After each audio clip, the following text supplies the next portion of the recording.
بسم الله الرحمن الرحيم. السلام علیکم ورحمۃ اللہ وبرکاتہ. نحمده ونصلي على رسوله الكريم اما بعد. قال النبي صلی اللہ علیہ وسلم افضل الصيام بعد رمضان شهر الله المحرم وافضل الصلاة بعد الفریضہ صلاة اللیل. عزیز ناظرین، حمد و صلاۃ کے بعد جیسا کہ آپ حضرت کو معلوم ہے کہ اس سے پہلے ایک نشست ماہ محرم، فضیلت اور اس میں جو غلطیاں ہم کر جاتے ہیں اس بارے میں فضیلت الشیخ محمد طیب السلفی حفظہ اللہ کے ساتھ ایک نشست کیا گیا تھا، ایک پروگرام کیا گیا تھا، اور اس میں شیخ محترم سے سوال کیا گیا اور شیخ محترم نے قرآن حدیث کی روشنی میں مدلل آپ کو جواب دیا. اس نشست میں، اس پروگرام میں، اس مجلس میں شیخ محترم سے کچھ سوالات ہمارے دینی بھائی نے کیا ہے، خاص کر کے حضرت حسین رضی اللہ تعالیٰ عنہ کے سلسلے میں، یزید رحمہ اللہ کے سلسلے میں وغیرہ وغیرہ سوالات ہیں. انشاءاللہ شیخ محترم کی اجازت سے یہ پروگرام شروع کرتے ہیں اور انشاءاللہ سلسلہ وار طریقے سے ہم شیخ محترم سے پوچھیں گے. شیخ محترم اگر آپ اجازت دیں تو انشاءاللہ سوال و جواب کا پروگرام شروع کیا جا رہا ہے. شیخ محترم، ایک سوال ایک دینی بھائی نے کیا، ان کا سوال یہ ہے کہ اسلام میں کسی شہادت کی یاد منانا اور شہادت کی یاد میں ماتم و سوگ کرنا کیسا ہے؟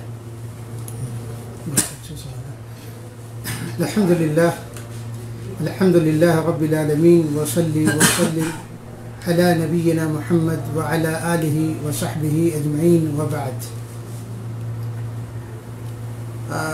آج کی اس مجلس کا جو پہلا سوال عزیز گرامی شیخ منیر الفیضی حفظہ اللہ نے پیش کیا ہے وہ یہ ہے کہ کسی بھی یعنی شہادت اسلام میں کہ کسی کی شہادت یوم کسی شہادت کی یاد منانا یا شہادت کی یاد میں ماتم اور سوگ کرنا کیسا ہے.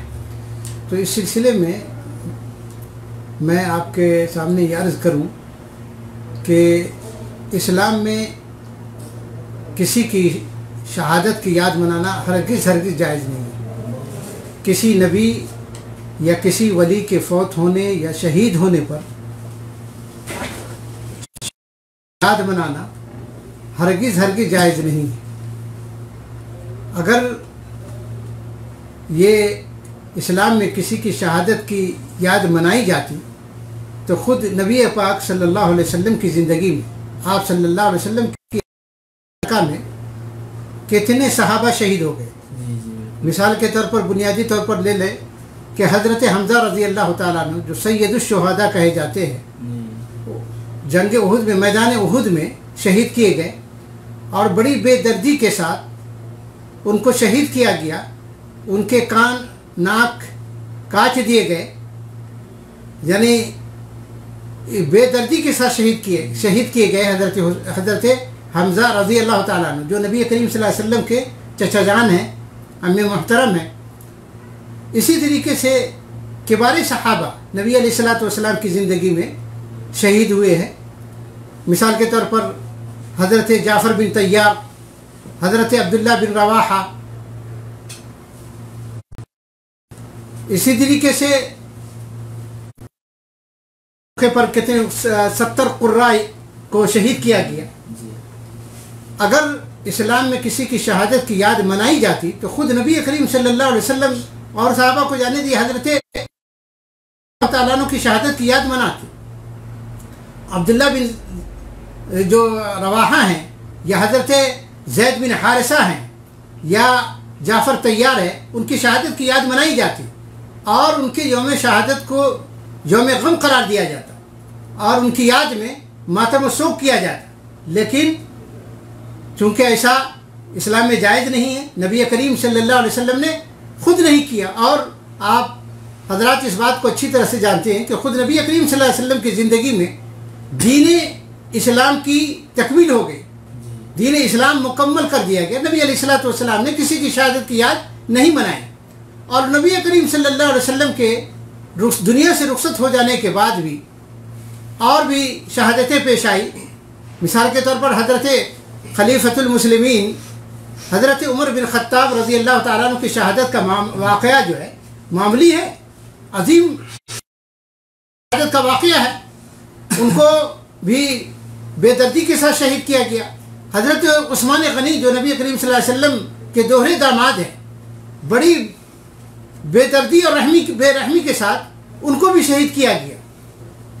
خود حضرت حسین کے جو والد ہیں حضرت علی رضی اللہ تعالیٰ عنہ، ان کو بھی شہید کیا گیا ابن ملجم نے، اور ابو لولو نے حضرت عمر رضی اللہ تعالیٰ عنہ کو شہید کیا. لیکن کسی کی شہادت کی یاد نہیں منائی جاتی. لیکن حضرت حسین رضی اللہ تعالیٰ عنہ جو نبی کریم صلی اللہ علیہ وسلم کہ حضرت حسین کی شہادت کا جو واقعہ ہے یا کربلا کا جو واقعہ ہے، آپ صلی اللہ علیہ وسلم کی وفات کے 50 سال کے بعد پیش آیا. اور ان کی یاد شیخ محترم کربلا کے سوال الگ سے انشاءاللہ ہم پیش کریں گے، وہ بھی ایک بھائی نے کیا ہے. جی جی تو ابھی چاہیں گے آپ ماتم کے سلسلے میں کچھ ہمیں سنا دیں. ٹھیک ہے، بالکل اسی کے تعلق سے ہم بات کر رہے ہیں. شہادت اگر منائی جاتی تو یعنی میں نے کہہ رہا تھا کہ حضرت حسین رضی اللہ تعالیٰ عنہ کا واقعہ نبی صلی اللہ علیہ وسلم کی وفات کے 50 سال بعد پیش آیا. لیکن کیا بات ہے کہ اب تک ان کی مطلب یاد منائی جا رہی ہے. اور اس سے زیادہ اہم جو واقعات ہیں اور جگر دل خراش جو واقعات ہیں ان کو ان کی یاد نہیں منائی جاتی. حالانکہ تو اس سلسلے میں یہ بات ہم سامعین کے سامنے واضح کر دینا چاہتے ہیں کہ اسلام میں کسی کی شہادت کی یاد منانا جائز نہیں ہے، اور نہ کسی کے یوم شہادت کو یوم غم منانا، یوم غم قرار دینا جائز ہے. یعنی کسی کی شہادت کی یاد میں غم منانا اور سوگ منانا بالکل جائز نہیں ہے. اور قرآن اور حدیث میں سوگ منانے کی کا جو حکم آیا ہوا ہے وہ عام طور سے آیا ہوا ہے، جیسے کہ اولاً تو مردوں کے لیے سوگ منانا جائز ہی نہیں. 2 مواقع ایسے ہیں کہ جن میں عورتوں کے لیے سوگ منانے کی اسلام میں حد مقرر کی گئی ہے. مثلا جیسے اللہ تعالیٰ نے قرآن کریم میں فرمایا ہے کہ والذین یتوفون منکم ویذرون ازواجا یتربصن بانفسہن 4 اشہر وعشرا. یعنی تم میں سے جو لوگ فوت کر جائے اور بیویاں چھوڑ جائے تو ان کے لیے حکم ہے، یعنی متوفی زوجہ کہ ان کی عدت یا وہ سوگ جو منائے گی وہ 4 مہینے 10 دن منائے گی. اسی طرح سے ایک حدیث میں جو صحیح بخاری اور صحیح مسلم کے اندر بھی موجود ہے، اللہ کے نبی صلی اللہ علیہ وسلم نے ارشاد فرمایا کہ لا يحل لامرأة ان تؤمن بالله واليوم الآخر ان تحد على میت فوق 3 الا على زوج 4 اشہر وعشرا. نبی کریم صلی اللہ علیہ وسلم نے فرمایا کہ کسی عورت کے لیے جو اللہ پر ایمان رکھتی ہے اور آخرت پر ایمان رکھتی ہے جائز نہیں ہے کہ وہ کسی میت پر 3 دن سے زیادہ 3 دن یا 3 رات سے زیادہ سوگ منائے. ہاں اپنے شوہر پر 4 مہینہ 10 دن تک سوگ مناتی ہے. تو اسلام میں یہ حد مقرر کر دی گئی اور وہ بھی عورتوں کے لیے. لیکن حضرت حسین رضی اللہ تعالیٰ کی شہادت کا جو واقعہ پیش آیا اس پر ابھی تو 1300-1400 کے ہے، لیکن اب تک سوگ منائی جا رہی ہے، ان کا کی یاد منائی جا رہی. تو یہ حقیقت یہ ہے کہ اسلام میں کسی شہادت کی یاد منانا جائز نہیں ہے، اور نہ ہی کسی کی یوم شہادت کو یوم غم قرار دینا اسلام میں جائز ہے، اور ان کی شہادت کی یاد میں سوگ منانا اور ماتم کرنا یہ جائز نہیں. تو مجھے امید ہے کہ یہ سوال کا جواب واضح ہو گیا. جزاک اللہ خیر. شیخ محترم نے قرآن حدیث کی روشنی میں مدلل جواب دیا کہ سوگ کیسا منایا جائے گا، کس سلسلے منایا جائے گا اور کس طریقے سے منایا جائے گا، اور کیا حضرت حسین رضی اللہ تعالیٰ عنہ کا سوگ اس طرح جس طرح کچھ حضرات مناتے ہیں کیا اس طریقے سے منانا جائز ہے کہ نہیں. شیخ محترم دوسرا سوال یہ ہے کہ ایک دین بھائی نے کیا کربلا کا معرکہ یعنی جنگ معرکہ کربلا حق و باطل کا معرکہ تھا یا ایک عام حادثہ تھا؟ جی یہ بھی بڑا دلچسپ سوال ہے کہ کربلا کا جو معرکہ تھا یہ حق و باطل کا معرکہ تھا یا یہ کہ ایک معمولی ایک عام حادثہ تھا. تو اس سلسلے میں یہ عرض کرنا چاہتا ہوں کہ جیسے ہی محرم کا مہینہ شروع ہوتا ہے تو اہل سنت کیا بلکہ سنی کہہ لیں، سنی جو علماء ہیں اور سنی جو خطبہ ہیں یا واعظین ہیں وہ اس مہینے کے شروع ہوتے ہی بڑے شد و مت کے ساتھ اور مکمل زور و شور کے ساتھ جو ہے نا وہ حضرت حسین کا یعنی کربلا کے واقعات یعنی کربلا کا واقعہ اور پھر شہادت حسین اور شہادت حسین کا شہادت وہ بیان کرتے ہیں. وہ شعر وغیرہ کہ حسین اصل میں یزید ہے، اسلام زندہ ہوتا ہے ہر کربلا کے بعد کہتے رہتے ہیں. جو بلکہ جو سمجھ لے کہ شیعی جو ہے یا رافضی انداز فکر کا مظہر ہوتا ہے. جی جی جی بالکل. اور یہ جو سنی علماء اور خطبہ واعظین جو تقریر کرتے ہیں یا واعظ کرتے ہیں حضرت حسین کے بارے میں، تو اس میں یہ باور کرایا جاتا ہے کہ تاریخ اسلام میں یہ تاریخ اسلام کا یہ سب سے بڑا حق و باطل کا واقعہ ہے. یعنی شہادت حسین کے بارے میں لوگوں کو یہ باور کرایا جاتا ہے کہ اسلامی تاریخ میں حق و باطل کا جو معرکہ ہوا ہے یہ سب سے عظیم معرکہ ہے، واقعہ کربلا. حالانکہ یہ بالکل غلط بات ہے. حق و باطل کا یہ معرکہ نہیں تھا، نہ یہ حق و باطل کا تصادم تھا، نہ یہ کہہ لیں کہ اسلام اور کفر کا جنگ تھا، نہ اسلام کفر کی لڑائی تھی، نہ اسلامی جہاد، بلکہ ایک سیاسی نوعیت کا یہ معاملہ تھا. اس لیے کہ اگر ہم کہتے ہیں کہ حق و باطل کا تصادم تھا یا اسلام اور کفر کا معرکہ تھا، تو آپ یہ بتلائیے کہ اس میدان میں اگر یہ حق و باطل کی لڑائی تھی تو صرف اس میں حضرت حسین رضی اللہ تعالیٰ عنہ اس راہ میں اکیلے نہیں رہتے، صحابہ کی کثیر تعداد موجود ہوتی. اس لیے کہ وہ جو دور تھا حضرت حسین رضی اللہ تعالیٰ عنہ کا جو دور تھا وہ خیر القرون کا دور تھا، جس میں صحابہ کی جو تعداد تھی، صحابہ کی بڑی تعداد موجود تھی، اور صحابہ کے فیض یافتگان حضرات تابعین کبار التابعین یہ بڑی تعداد میں موجود تھی. اگر حق و باطل کی یہ لڑائی ہوتی، کربلا کا جو واقعہ یہ کربلا کا مارکہ حق و باطل کا مارکہ ہوتا، تو حضرات صحابہ اور حضرات تابعین جو ہے نا بڑی کثرت کے ساتھ میں شریک ہوتے. سمجھ رہے ہیں؟ معنی یہ ہے کہ یہ لوگ حالانکہ اس لیے کہ حضرات صحابہ جو ہے، حضرات صحابہ تو آپ جانتے ہیں کہ ان کی پوری زندگیاں یا ان کی پوری عمریں جو ہے اعلاء کلمت اللہ کے لیے انہوں نے ختم کر دی، گزار دیے. جتنے صحابہ گزرے ہیں انہوں نے دین حق کی سربلندی کے لیے اور اسلام کا کلمہ بلند کرنے کے لیے اپنی ساری زندگی انہوں نے قربان کر دی ہے. باطل کے لیے تو شمشیر برہنہ تھے اور کفر ارتداد کے لیے اللہ خدائی للکار تھے حضرت صحابہ. تو یہ کیسے سمجھا جائے گا کہ ان کو اس واقعے کو ہم کہتے ہیں کہ حق و باطل کا معرکہ تھا، تو حضرت صحابہ تو شریک ہوتے نا، لیکن شریک نہیں ہوئے. اس لیے یہ کہنا کہ مطلب کہ کربلا کا جو معرکہ حق و باطل کا معرکہ تھا یہ بالکل غلط ہے، بلکہ ایک سیاسی نوعیت کا کہ یہ لڑائی تھی اور سیاسی نوعیت کا یہ مسئلہ تھا. اس لیے اس کو اس طرح سے بھی جان سکتے ہیں کہ حضرت تاریخ کا جب ہم مطالعہ کرتے ہیں تو پتہ چلتا ہے کہ جب حضرت حسین رضی اللہ تعالیٰ عنہ کوفہ کے لیے کوچ کرتے ہیں، مکہ سے کوفہ کے لیے جب روانہ ہوتے ہیں، تو اجلہ صحابہ کرام حضرت عبداللہ بن عباس رضی اللہ عنہما جو نبی علیہ السلام کے چچا زاد بھائی، حضرت عبداللہ بن عمر رضی اللہ تعالیٰ عنہ، حضرت جابر بن عبداللہ رضی اللہ تعالیٰ عنہ، یہ اور یہی نہیں بلکہ آل بیت میں سے حضرت حسین کے خاندان میں سے ان کے رشتہ دار اور جتنے ان کے ہمدرد تھے سب ان کو روکتے ہیں اور اس اقدام کے خطرناکی کو ان کے سامنے رکھتے ہیں کہ منع کرتے ہیں کہ اب مت جائیے.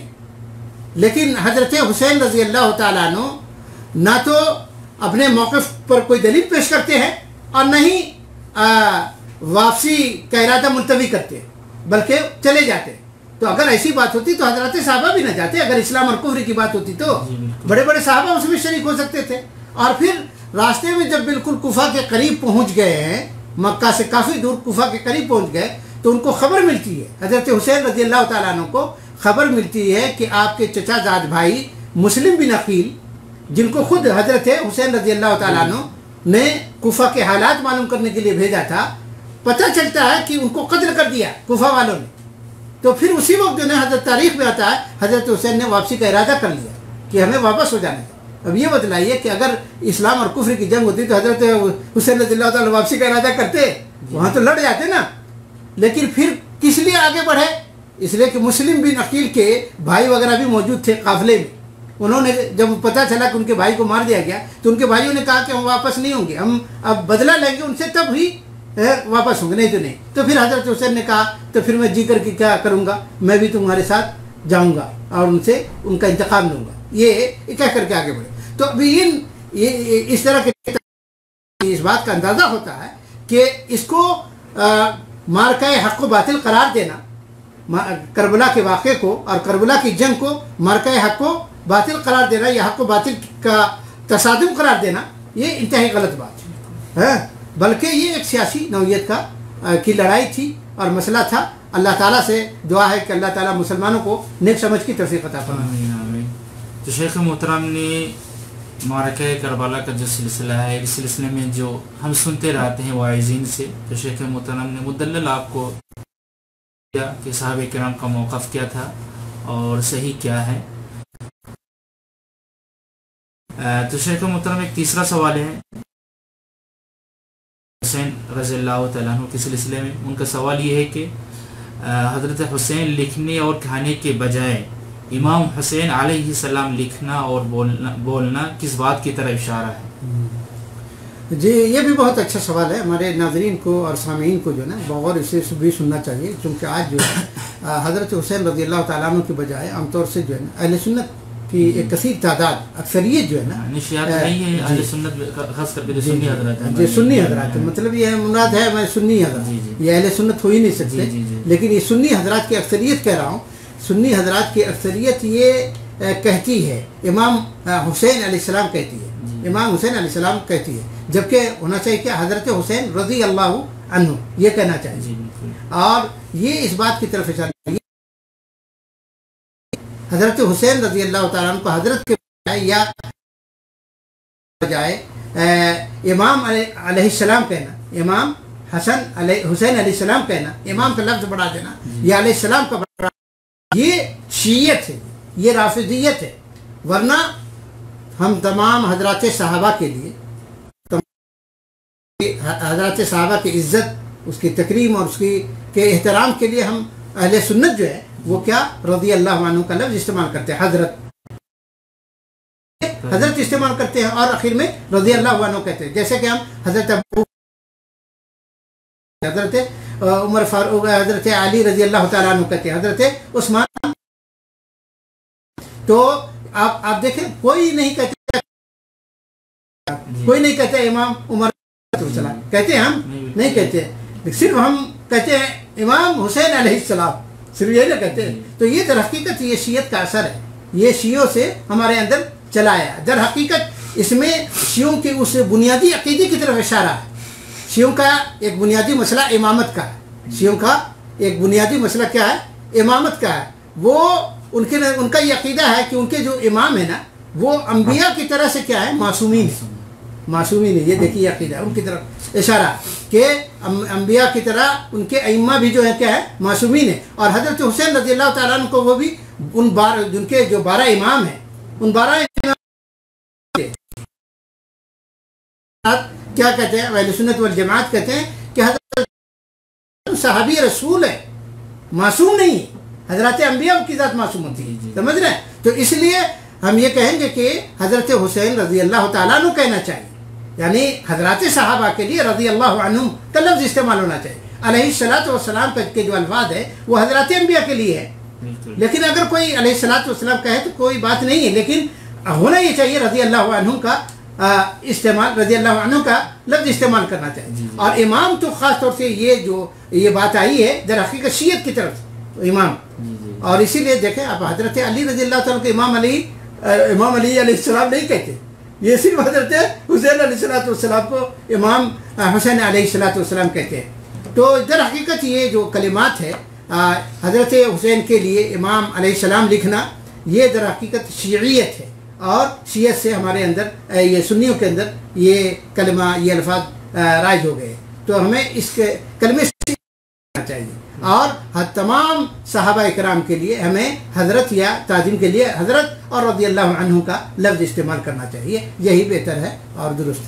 جزاک اللہ خیر۔ شیخ محترم کا جواب آپ لوگوں نے سن لیا ہوگا، اور اس پر خاص کر کے اہل سنت کا موقف کیا ہے اس کے بارے میں شاید آپ لوگ جانتے ہوں گے، خاص کر کے جو حضرت چھوڑ کر کے امام لگاتے ہیں یہ کن کی طرف مطلب اشارہ ہوتا ہے، یا کہاں اصل میں ان کو عقیدہ کدھر جاتا ہے وہ آپ کو معلوم ہے، اور شیخ کے جواب سے آپ کو معلوم ہو گیا ہے۔ شیخ محترم چوتھا سوال یہ بھی یزید رحمہ اللہ کے سلسلے میں، یزید رحمہ اللہ کو سب و شتم اور لعن طعن کرنا کیسا ہے، اور رحمہ اللہ کہا جا سکتا ہے کہ نہیں؟ جی یہ بھی بہت اچھا سوال ہے کہ آج جو ہے نا بڑے بڑے جو علامہ ہیں اور بڑے بڑے فہامہ جو ہے وہ محرم مہینہ آ جائے گا تو اس میں تو اور زیادہ ہو جائے گا۔